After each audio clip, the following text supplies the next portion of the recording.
Can I tell you a secret? It took me years to learn the basics of Betaflight, and I relied so heavily on others that I really couldn't solve anything for myself. So one day, I decided that I'd watch through the entire 7.5-hour Betaflight tutorial by Joshua Bardwell, and you know what? It was fantastic, and I certainly learned something that day, but it was really overkill for what I needed to know. It made me realize that there's only really a few basics that a beginner really actually needs to know. So in today's video, I'll show you these basics, skip the confusing parts, and leave you understanding everything you actually need to know about Betaflight to get started. Okay, so I'm going to assume that you already have Betaflight installed, whatever version it is. It probably doesn't really matter. It's all going to be fairly similar. Now, I have got a little drone right here. This is a Meteor 75 Pro. This doesn't matter, but for the sake of showing everything, I've got an actual drone plugged in, and I've got a remote controller. This is just the Radio Master Pocket Radio as well. Now, once you plug your drone in, you're gonna probably see it come up here, and it should likely auto connect up, and you won't have to hit connect. But if you have to hit connect, then you're gonna be met with this lovely screen. So, before we actually get into anything of the settings, I first need you to unlock all of your settings, and to do that, you need to come up to the top right and hit Enable Expert Mode, and that's this little guy here. Now what you'll see is on the left-hand side that this enables more features and more functions, basically, that you can now access within your drone. And we do need this on for some of the things we're going into today. Don't worry, it's not really expert stuff. I mean, some of it is expert stuff, but we're not going into that. So enable it, and you'll see why we need that very shortly. Now, this very first page here is just a setup page, and the only things that you really need to know on this page is when your drone is plugged in, you should be able to pick it up, and you're gonna see it move around and act like a little drone on the screen, right? This is just showing you the orientation of your drone and that the accelerometer within it is actually working. Now, if it's not working as planned, what you need to do is you just put it down onto a really nice flat surface and you try and make it as flat as possible. You come to this button here, the Calibrate Accelerometer. Now you hit that, you calibrate up, and now this here is perfectly level and it's all working as we would expect it to. Most of the time you don't need to do that, but if you ever find that this is getting a little weird or that it just doesn't seem to be reacting properly, that could be your problem. So the only two things you need to know in here is that this is the level and how your drone responds to changes in levels, and that if that's messing up, you go Calibrate Accelerometer. Next, we're going to skip the ports tab, which is not needed unless you're building a drone from scratch, and I've got a whole different video for that. But we're going to come down to the configuration page. Now, there's a whole bunch of settings on here, and it can look freaking overwhelming, but here's the only parts that really matter for you. If you want to change the name of your actual drone, so the specific drone that you have, if you want to change that, you put that in here, and you call it Brody's sick-ass drone. Okay, just apparently you can't do more letters than that, so Brody's sick-ass, that's what we're going with for the craft name. And obviously, you can put your pilot name in here if you want to, Brody Reed. Now, that's just some personalization. That really doesn't mean much. All that's going to do is show up on something that we're going to change a little later on. But if we scroll on down, you're going to see there is this arming feature here, this little arming number. Now, if your drone is set to 0 or 1 or whatever, what this means is that your drone has to be perfectly level, 100% flat, for you to be able to turn the motors on and arm it. What you want is to turn this on to 180, and what this allows is at any orientation the drone can be armed, which allows you, if you crash or you're taking off on uneven ground, for you to be able to actually arm the drone and fly it. Now, all of this stuff here, probably leave it unless you specifically know what you're doing, but OSD, make sure that is on. That's a pretty important one, and you'll see why shortly. Then the other part that you need to understand is D-shot beacon configuration. Oh, jeepers, some very fancy words here. All this is that little beeper tone when you lose your drone and you need to press a little button on your controller and it goes beep, beep, beep. That's going to allow you to find it. So just make sure that you've got that set up for RX lost and RX set, and then you can choose a different tone here. This is going to change depending on the drone's motors. You can have a preference. I just sort of tend to leave it and make sure it's on. That's all that matters to me. Then you'll hit save and reboot, and that is going to make sure everything is saved and rebooted. And look at that, automatically reconnected.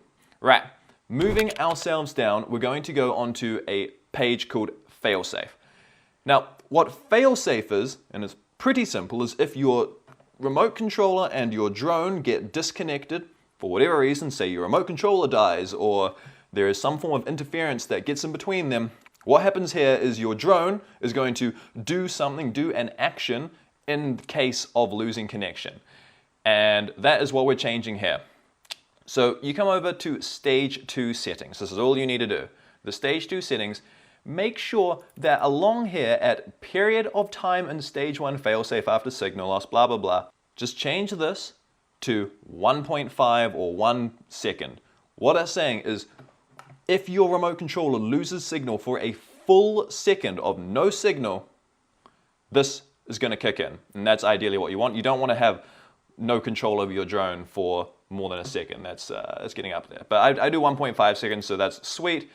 Then you're going to set it to drop. Now what drop is going to do is it's just going to make the drone drop. Simple as that. The only time that you should probably use GPS rescue is if you actually have that set up from factory through iFlight or GetBarcy or whoever's providing you with the GPS. If that's already set up, sure, maybe. But for the most basic things, you're just going to do drop. Don't do land, don't do GPS rescue, set it to drop, hit save and reboot, and continue on. Now, there is this lovely presets tab here, and this thing is going to save you so many headaches, so much time, and honestly, it's going to become your favorite tab.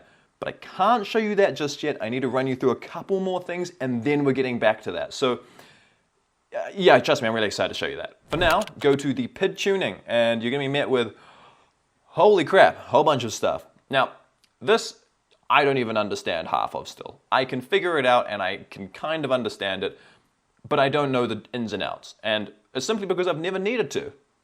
And I probably never will. Maybe. Regardless, what you're going to be going over to is rate profile settings. This is the only thing that I need you to know to find. So this is under PID tuning, rate profile settings, and this is the most powerful page for beginners, hands down. What you're seeing here is a rates profile. Now this rates profile is basically just how your remote controller talks with your drone. So you can see when I move stuff around on this remote controller here, you can see that the drone in the right hand is moving, and also these little dots along the graph here is also moving, right? Now, all this is doing is saying, hey, when I put this much stick input into my controller, this is how the drone reacts. So it can be really freaking fast. If I move this a tiny bit, you can see it's moving very slowly, right? If I make it something absolutely ridiculous like that, and now I move forward a little bit, just that same amount, look how much faster that drone's moving. So rates are a massive effect, holy crap. Rates are a massive, or have a massive effect on how your drone reacts in terms of how your stick inputs are being sent to it. Now, I'm going to show you again with that presets tab how to change this in the most simple way and what rates to change to. But for now, we'll leave that and continue on. But we're going to come over here to throttle limit percentage, throttle mid, and throttle expo. These are also super, super important settings to be able to change, with the most important one being throttle limit. Now, at 100% throttle, you're going to be able to see, as I move my throttle stick up, you can see this little ball, this little dot moving up, right? And moving all the way back down again there.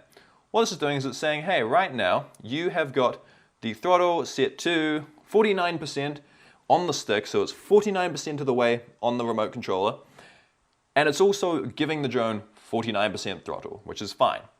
Now, if, however, I change this to, say, 80, okay, and then I come over here to throttle limit and I hit scale, now you can see that that percentage has changed. So I'm 49%, the exact same on my remote controller still, but now the drone is only being told, hey, give it 39%. And you can see that this is now completely different on the whole thing. The beauty of this is that you can literally limit your drone's power if it is too much, which it likely is as a beginner. You can just limit it down within the software, within Betaflight, and you don't have to pay any money, you don't have to freaking get crappier batteries or anything, you just do this. Okay, so that's a big one. Learn how to change that. And then throttle mid, we'll change this one back for a moment. Throttle mid and throttle expo is to do with how your exposition of the actual throttle is. So if we set this to, say, 0.5, you can now see that we've also changed how that percentage works. We have more throttle at the start, and then we have a nice midpoint here where it kind of flattens out a little bit and makes it a little bit easier, a little bit less jumpy, a little bit less bumpy. So that's another one also worth playing around with too. Obviously, after all this, hit save. Now, that does move us on to the receiver tab.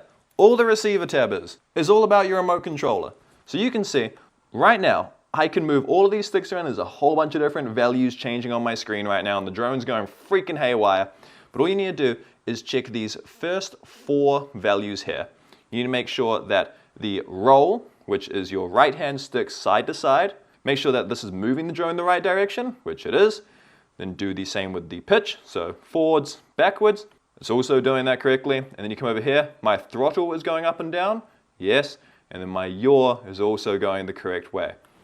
If any of these do not match, all you need to do is come over here to the channel map, and you just need to change these values. The A is roll, the E is pitch, the R is yaw, the T is throttle. You change them, and this will change the order. So you could do EATR 1, 2, 3, 4, which is then going to change which movement is actually affected by which stick. But for most drones, you'll find it as AETR. That's the pretty standard. So that's all that you need to know on this bit. Nothing fancy. Keep moving on. That does take us over to quite literally the most important tab, I would say, in terms of getting flying.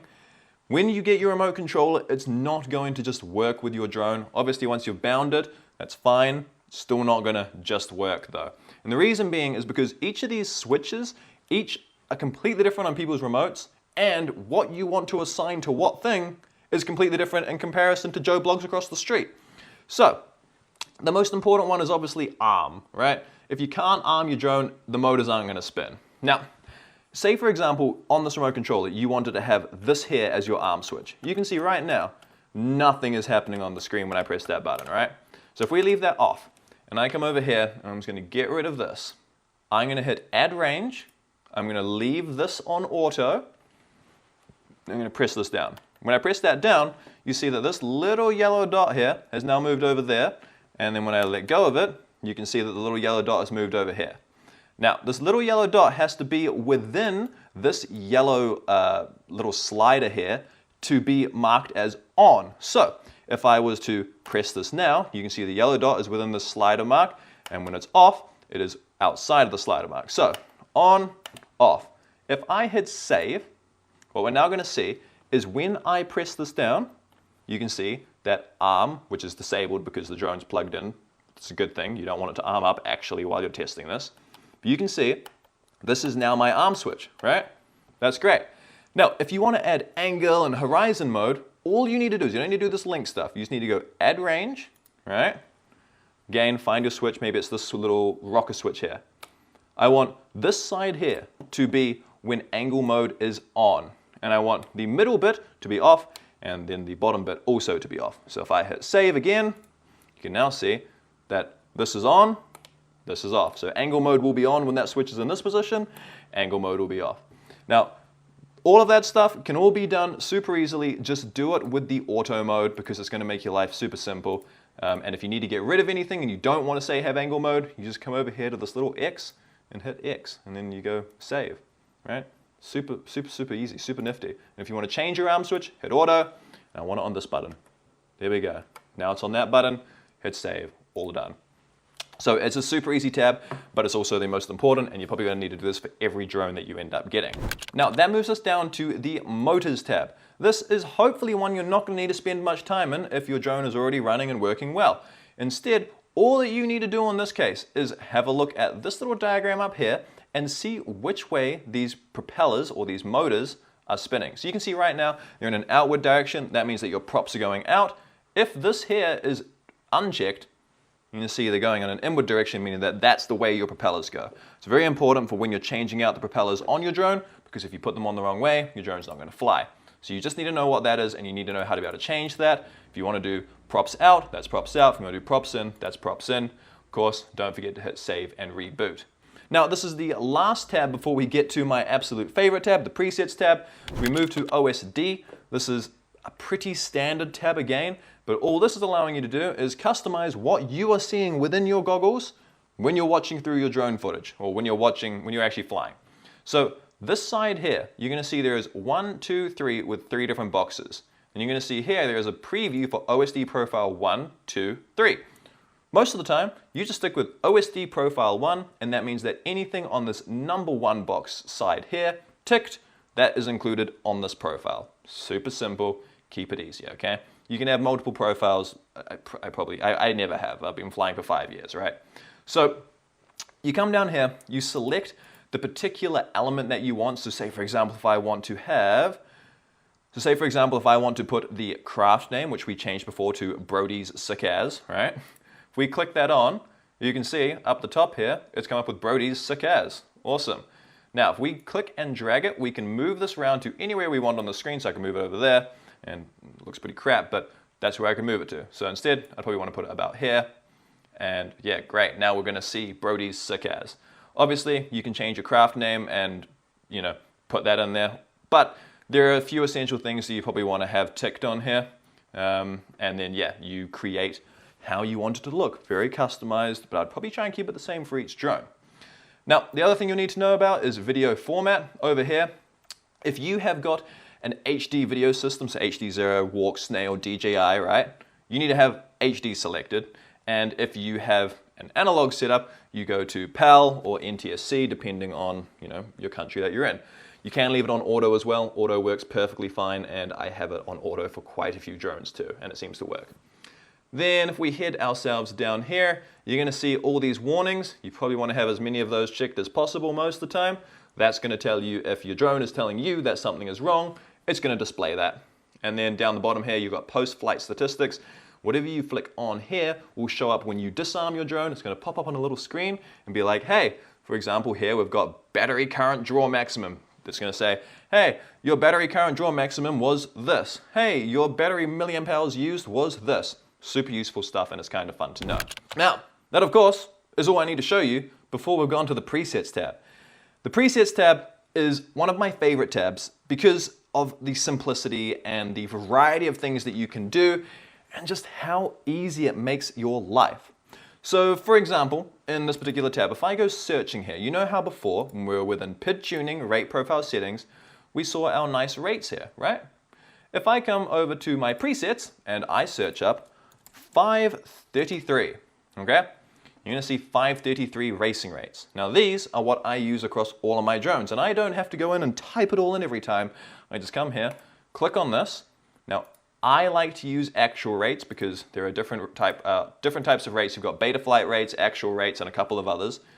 It's entirely up to you. It doesn't really matter, okay? Unless you're changing them yourself, it really doesn't matter. I like to choose actual rates, then I'm going to hit pick, save and reboot. Applying, reboot, voila. We're going to go back to PID tuning, rate profile settings, and look at that.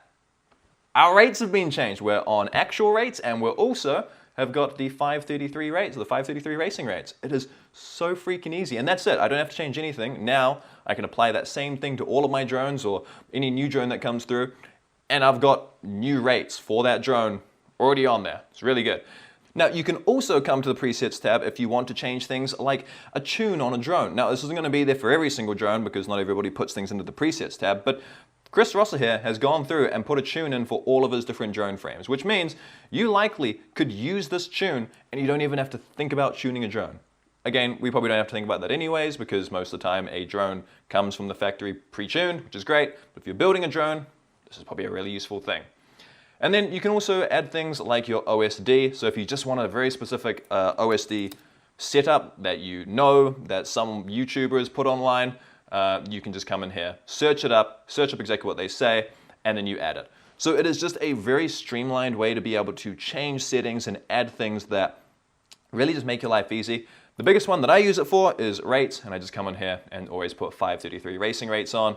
Makes my life really, really freaking easy. So use the presets tab when you can because it's going to save you so much freaking time. Now, you've got a good understanding of what everything does in Betaflight, but you probably don't know what settings to apply before your first flight. And that's why this video here takes you through everything you need to do, both within Betaflight and just in general, to make your first FPV flight stupidly easy. So I'm sure I'll see you over there very, very soon.